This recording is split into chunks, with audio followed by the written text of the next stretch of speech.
Now, my next guest, he understands why nobody showed up for those bond auctions this week. Joining me now, Key Advisor Group CEO Eddie Ghabour. You know, Eddie, it's interesting because you tweeted, I think a couple of days ago, who in the world would buy a 10-year U.S. bond paying less than 6%? Have you seen our balance sheet? And that wasn't a rhetorical question, but it was pretty harsh. Talk to the audience about that. Yeah, look, Charles, as a first-generation American, no one values the opportunities and freedoms this country has given my family, but it angers me to see what's happening right now with the amount of massive debt that we continue to accumulate. And it's not just the level of debt, it's the current interest rate it's causing to carry that debt.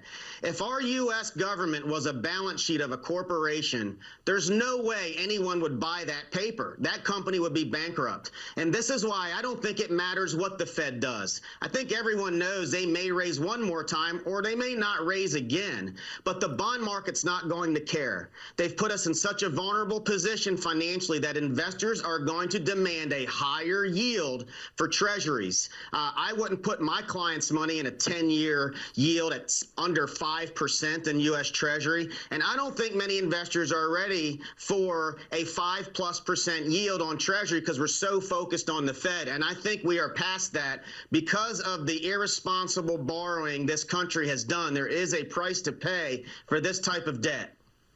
So right now, cash and T-bills are at the same level as March of 2020, which, of course, those are sort of March of 2020, and then they're even higher if you go way back to February 2009, 1 month before the bottom. So these are periods right before major moves in the stock market. I know at points you've had at least 80% cash because of the things you're talking about right now.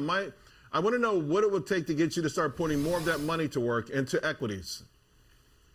So, look, I think we got to get through this month of October right now because of the headwinds that we have.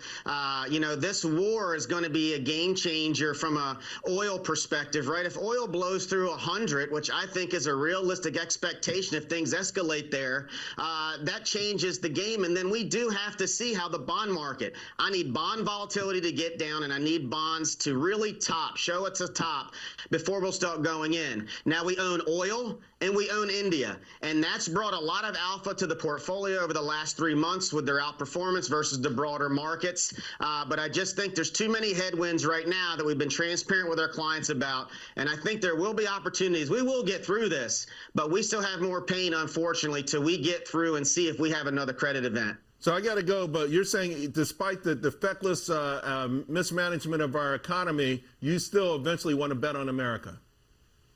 Absolutely. I would never bet against the best place on the planet. All right, Eddie. Great seeing you, my man. Thank you.